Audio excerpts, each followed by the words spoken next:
Hello everybody, Janet Urban here, founder of Friends in Film. Welcome to our podcast. The purpose of this podcast is to give you insights that you will not learn anywhere, not in film school, not online, not from anybody, even people on film sets will not know what I'm teaching you because we have studied how to go very fast into the film industry and create a career out of it. And that is what this podcast is about, and that is what the A-List program is about, which is our main flagship program that all these people all over the world are doing to work in the film industry. So enjoy today's podcast, and thank you so much for listening. All right, today's podcast is about, does editing help me if I want to become a director? And I think a lot of people ask this question because they're like, well, I shoot video, I shoot stuff with my iPhone, I have a camera, I've got lights, and I know how to edit. And I love editing, and it's also very fulfilling for me to edit a piece together. So I can get editing jobs. I can get these jobs and I can build a resume with a bunch of editing work and some shooting work, but editing I know that I can get. So I'd eventually would like to direct. So should I try to get into post-production house and to work my up to being an editor that also directs? All right, so if that's what you're thinking, I want to give you some perspective right now that can change your whole career trajectory and save you years of going in the wrong direction and getting stuck. And of course, you can take what I'm saying and talk to editors and professional directors out there and realize what is your own pathway or what you believe. But I'm going to give you my take because I've been doing this for a long time and I've been teaching Friends in Film for 15 years, which is all about setting yourself up for the fastest career path to get to where you want to be. If you want to direct, let's look at what is involved in becoming a director. Because what you'll want to do is start developing those skills, that knowledge, those connections, those relationships, and those projects to be able to get that responsibility of being a director. Now, the word responsibility is very important because that's really what it is. Most people think of directing as, oh, I've got some ideas and I wrote a script and I just want to get it made and I want to sit in front of the monitor and direct the directors and then have everybody working for me and get my vision made, and then I want to go to the award ceremony, and that's what it all looks like from the outside. But what they don't know is to do it as a professional is a whole nother ballgame. So it's responsibility. As a professional director, where what makes it professional is that it's a paid professional shoot. At least $100,000 per day, can be even $1 million per day that they are spending to create that end product. I've been on several sets with Damien Chazelle, Brad Pitt, Jennifer Aniston. We're looking at probably $3 million per day. Same thing with Beyonce, probably $3 million per day. So to be able to direct, be responsible for a $3 million asset, that's per day. That's what we're talking about. And if you're like, well, I won't start with the $3 million ones. Well, when you become a professional director, you're going to be responsible. What makes it professional is there is a budget there, which is what allows you to get paid and everybody else to get paid. So it's going to be at least $50,000 per day. So what do you need to learn and do and become in order to be able to have that responsibility? Where somebody that is paying you and everybody else, but you're responsible for that product being delivered where it's costing them $50,000 a day. What do we need to know if we eventually want to go from directing, say, $1,000 a day budgets? That might be where you're at right now. You're comfortable directing something that the budget is $1,000 a day. Very, very, very low budget. But you're comfortable with that because you can put out that money and you're going to create something and you'll be responsible for that. But it's a whole nother ballgame when it's $100,000 per day and it's somebody else's money. So the first thing that you need to know is you need to know how to sell your vision. You need to actually be able to get the work. So there's millions of people that can direct. There's millions of people that can do it probably pretty good. But there's not that many people that can actually land those jobs. There are many directors in Hollywood that make maybe $30,000, $40,000 per year. They're a director. They've been a director for 20 years. They call themselves a director, but they're not making that much money because they're not getting the opportunity to direct. They're not winning the jobs. And then there's directors like Damien Chazelle that has got multiple projects coming in all the time and is picking and choosing which ones he wants to do and charging, okay, if you want me, it's going to be $1 million per day. So what got him there was not just, we have to look at, it's not just, oh yeah, well, he won an Academy Award for La La Land. But what that person that he had to develop into to be able to have the responsibility of the $50,000 a day, $100,000 a day, up to like now $1 million a day. So directors have to get good at selling their vision so that they get the job. Because what you may not realize is from the outside of the business and not working in this business, you have a certain viewpoint of how directors get work. And your thought might be, well, directors get work by creating projects that other people notice, and then eventually they say, hey, would you like to direct this? But are you sure about that? Have you been in production offices to see how directors actually get work? Have you seen all of the work that they do for free where they are getting ideas and concepts and treatments and competing against each other and doing conference calls to pitch how they would shoot that in order to actually get that job? Do you know the selling involved to actually be awarded directing jobs? So that means you have to be good at selling. That means you have to be very good at articulating your vision. You've got to be good at communicating. You've got to be good at knowing what questions to ask and asking the right questions to the people that are going to pay you to direct so that you can give back to them what they're looking for. This is all high-level skills in communication. It's also high-level understanding of what it takes to shoot something and to look at a storyboard and say, okay, yes, this is how we would shoot it, and here are my ideas, and here are the references, so I can paint the picture of what I'm going to deliver for you. All of that is a lot of understanding, a lot of skills, a lot of years, a lot of experience. But that's all doable. And that is going to be required to become a director and to get actually paid to direct. So I want to give you a realistic viewpoint of this profession that you want to get into, directing or cinematography or whatever it is. And I want to tell you that yeah, becoming a director, it's a pretty big thing. Yeah, it's not going to be easy, but it's not impossible, not anywhere near impossible. And there are a lot of people that are directing now. Some people are making 30 grand a year as a director and don't work that much. Some people are making a lot more than that. And their career just keeps taking off. And some people have got a great year and not a great year, and a great year and a not a great year. It's worth it if you want to do it. And you will have a very broad base of understanding and knowledge and responsibility if you want to do it. So be up for that game and don't decide whether or not you want to do it based on, oh, how many people are successful at it. Forget that. Who cares? What do you want to learn? What do you want to use your life for? What do you want to spend your time thinking about?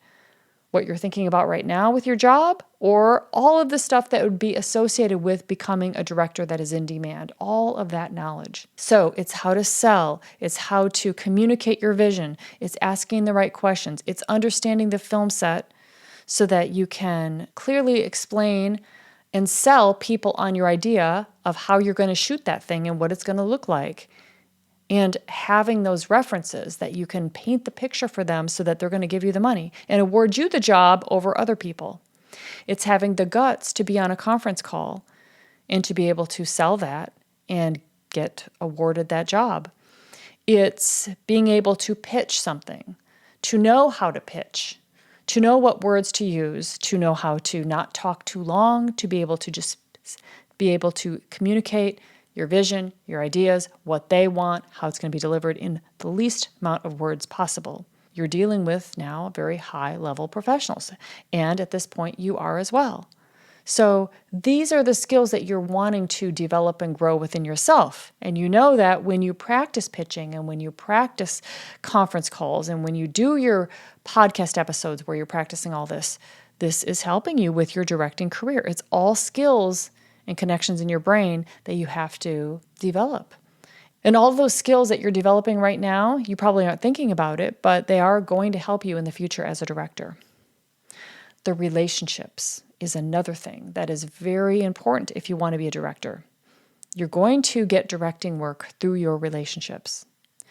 You're going to get opportunities because of these relationships and get the opportunity to pitch, to get into those rooms. So that's all going to be relationships. And there are many directors that have, I got a great idea, but just like you, they don't have any avenue to get it out there because they don't have the relationships. They have not developed the relationships. They're not going out there and meeting the right people to be able to pitch their idea. And instead, they might be complaining that people don't, that it's so hard. Same thing as everybody else out there. So there are directors that are knowing that they have got to connect with the top distributors, the top people. They've got to get on their radar. They've got to keep in communication with them. They've got to keep, doing lunches with them and sharing of information and building this thing and aligning with the best cinematographers and the best people and the best writers and constantly developing their scripts, even though they're like, I don't know if I'm wasting my time. I don't know if this is ever going to see the light of day. So those relationships is going to be another big part of becoming a director. Directors also need motivation because they are the ones that are going to be creating this directing career. That takes a lot of motivation. You're competing against other people. You're pulling stuff off with a smaller budget. You're promoting it. You're building these relationships. There is no book you can read and become a director. I mean, there's plenty of books you can read, but to become a director, you are a trailblazer. So you're going to need to motivate yourself. Even when you don't feel like writing or you don't feel like reaching out, or it'd be easier to go to this conference and not have 10 meetings with all these people. Easier to just drink your beer and stay in your hotel room or just stay with your friends and have a nice evening instead of going out there and making those relationships. Think of all the motivation that's required to build a career through shooting projects. Now, I know that you're trying to get into directing by shooting your projects, and that's fine. You're going to be doing that, but my main message to you is that you don't get into the business by shooting your projects. Once you are in the business, that's when you're shooting your projects, okay? So people are not looking for new directors that are not in the business. They're looking inside the business. They're watching inside the business on these film sets, and you're real if you're on a film set. So that's the time that you work on your projects. So first you get on these film sets. You work in camera, you work in production, you work in writing, and that's when you develop your projects. So these directors did that, and it took a lot of motivation for them to constantly think of new ideas, new things that they could shoot, different things that would impact the world and get people talking about it. Eyeballs, views, buzz. So that there's a lot of motivation there that's going to be required to be a director because these projects are what gets you on the map, having people give you opportunities. So when a project can't have a lackluster response out there and be pretty much the same as everybody else, it's got to be groundbreaking and have a lot of eyeballs and get a lot of buzz for people to go oh, we want somebody that can do something like that. That was amazing. Can you direct this? Now that is how you're going to be building your career. You're going to have to do groundbreaking work. How do you learn how to do groundbreaking work is by being around groundbreaking work. And that's not hard because when you're on these film sets, what you are actually getting paid to do with a big budget, that's all going to be groundbreaking work. Most of it, not all of it. You'll see some stuff you're like, wow, how'd they even get to shoot this? Because this is not that great. But don't judge it. There's no value in that. Find out what is amazing that you can learn from every single shoot. Doing great work and constantly being motivated to continue to grow and to find what hasn't been done yet and stories that haven't been told in a different angle and finding the talent and finding those relationships to get these ins to be able to do new and exciting work. I mean, that's the job of an artist. And directors are artists. Showrunners are artists. Directors also need to have the guts to fail. That means that, sometimes you're going to put a lot of energy into something as a director and it doesn't go anywhere. And it's just not going anywhere. So to be unattached and to move on and to keep creating. So the guts to fail, the guts to make things work. Because on a film set, there are a lot of problems and things that go sideways that you have no control over. So you're going to be constantly looking at what you need to deliver and how are you going to creatively deliver that. As well as in your own life, with your own family and the life that you also want. You've got to solve all those problems too. So the guts to make it work, no matter what you're doing, to solve all your problems at home and keep solving your problems at work. So becoming the kind of person that knows that problems are just part of life and that you solve them. Then you can know that you can be a director. Resilience. You're going to have to develop the skill of resilience. I believe resilience is a skill that you decide that no matter what happens, you keep going. That means that if you fail, if things don't go well, if you don't feel good, if you don't feel creative, you keep producing. You keep working with your mind to keep producing and to keep moving. That's resiliency. There might be maybe a couple years where things are not like really happening for you.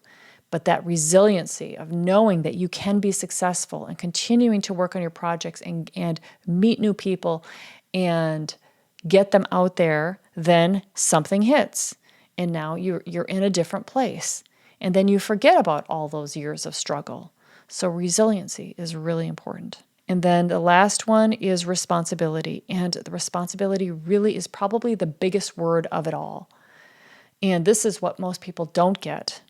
And the reason why I want you to get it is because this is ultimately what your job is. You're responsible for delivering a vision, but you're responsible for a very expensive asset. And the experience, the confidence, the resilience, the flexibility, the creativity, the curiosity that is required to be responsible, you need to have all of that stuff. So you've got the film sets to learn all that stuff. You can learn all that stuff on film sets. You're going to learn cinematography. You're going to learn how people solve problems. You're going to see all the different situations. You're going to learn how to work with people. You're going to be building the relationships. You're going to be seeing how they adjust the script.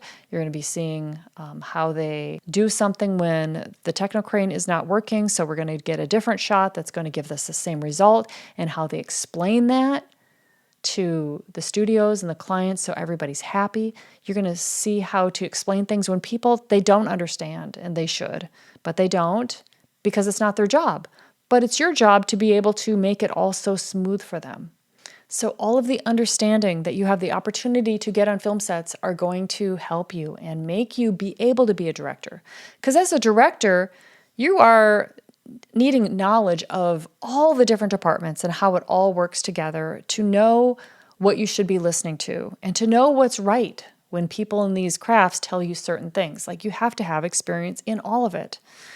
So that's why you want to be on these film sets, so that you can start understanding lighting and understanding the change in lighting and how shots are going to be able to be cut together when it was storming and now you've got the sun coming out, and that's all got to fit together, and you need to understand how that is going to be done. You need to not just be like, okay, whatever you say. No. You're going to need to have a broad level of understanding of sound, of cinematography, of producing, about what things cost, of writing, of delivering lines on a very tight timing, of how to set up the day so that you're doing all your shots this way, and then you're going to turn around and do the shots the other way and get it done by 6 p.m. when the sun goes down. You have to pull that off. You're responsible for that. So you have to be somebody that has the experience to be able to be responsible for that. So then the question is editing going to give you that knowledge? Is the pathway of working in post-production going to give you that knowledge? And I think you can answer this probably very easily. And it means a lot more if you understand it than I do, than if I tell you. So it means much more if you come to the conclusion than if I tell you. So now let's look at what your career would be like starting in a post-production house.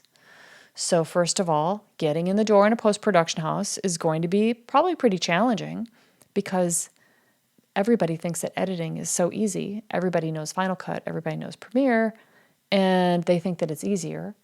So they're like, I can get a job and they need people and I can be an editor. I'm editing already these little marketing videos. I can be an editor for feature films. Why not? Sure, if that is what you want to do, why not?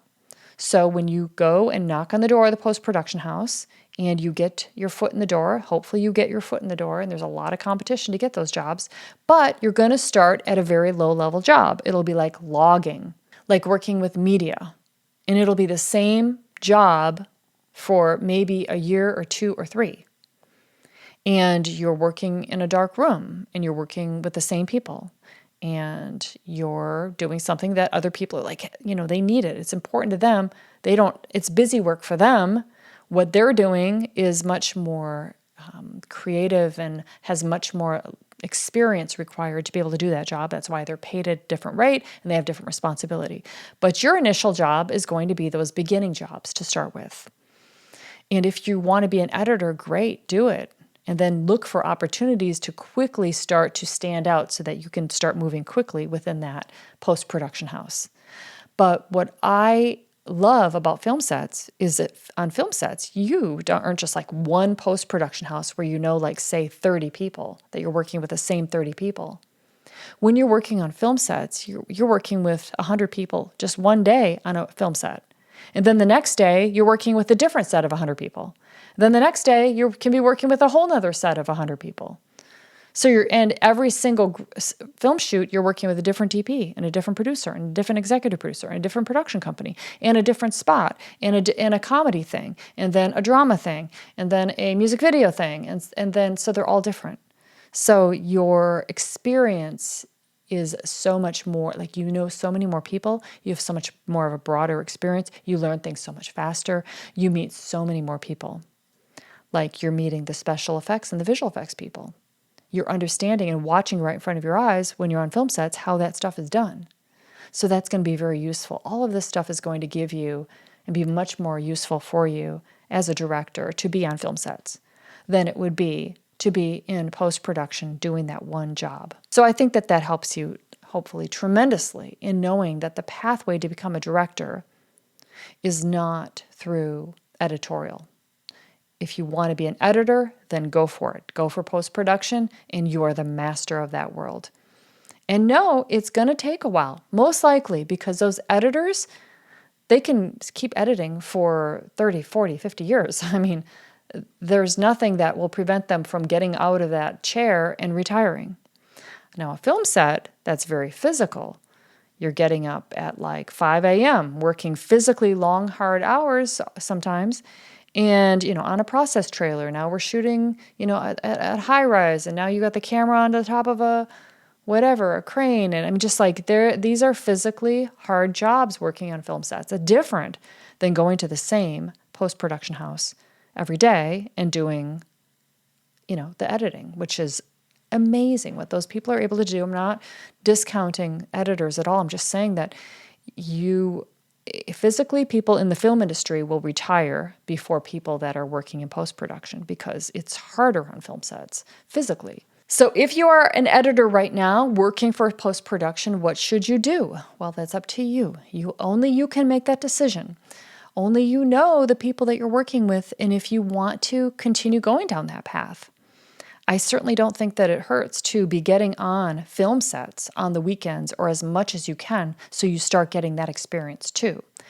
And of course, you can be shooting your own projects, but the exposure to the knowledge and the people is going to happen on the film sets. And post-production, you're not with those people. Post-production doesn't understand production. If they have never worked in production on film sets, they don't understand it.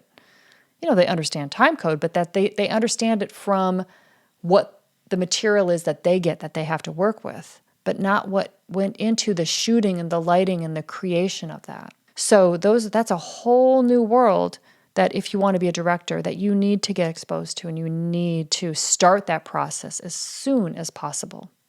I think that you can do it all. And by the way, if it sounds like it's just so much, yeah, well, that's life. Life is so much. Life is so exciting, and there's so much to learn. There's so much mastery, and there's so many great people. And yes, there's competition. And yes, you got to be up for this competition. But you have to be up for this competition in any industry. If you want to go to the top in any industry, it's going to be like this. And there's going to be change, and there's going to be nice people and not nice people, and difficulty, and also balancing it with your life. So if you want an easy life, then that's pretty much predictable, then you're probably going to be in a low-paid customer service job that gives you that life. And then you'll have the pain of saying, well, this is boring. This is not whatever I envisioned for myself. And then you might think of fantasies of directing something, but it will never become reality because you're not putting yourself in that environment and learning all of those skills and meeting all those people and doing it for real. You cannot fool yourself. And that's another trap, because if you think that someday I'll do it, that's a mental trap, and you are bound for a rude awakening one day when you're 60 years old and you're like, yeah, I guess not. But when you have been constantly on these sets and meeting these people and learning and doing and getting paid well for it as you learn and do the whole thing, then you're doing it. It's going to happen because you're in the environment to make it happen, and you are making it happen. And that's so worth it. And you make all this money the entire time as you are making it happen.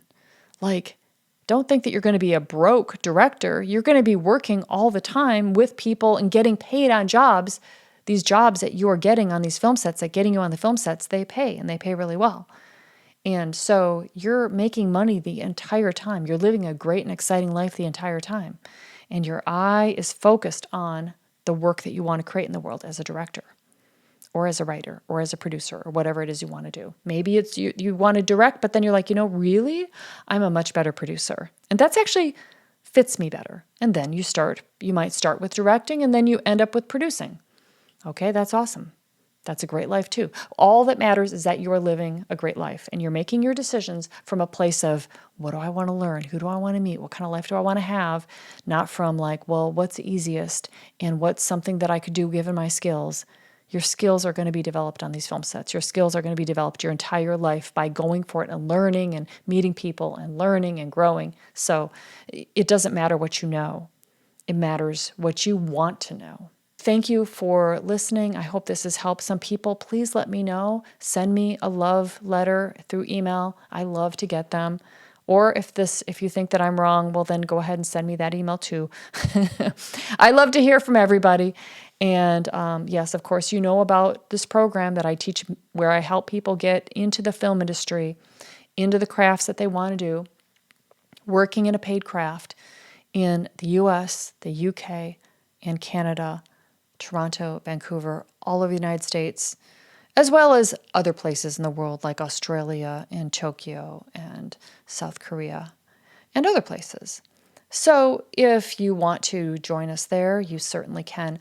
Go to friendsinfilm.com/join, and you will be signed up for our Getting into the Business mini course that will give you a good dose of this kind of perspective, and then you can make that decision from there. Okay. Thank you so much. Talk to you guys later. Bye, everybody.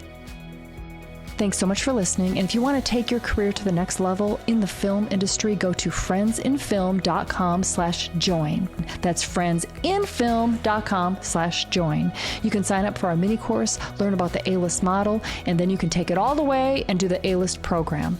So that's friendsinfilm.com/join. Thanks so much for listening. Have a great day, everybody.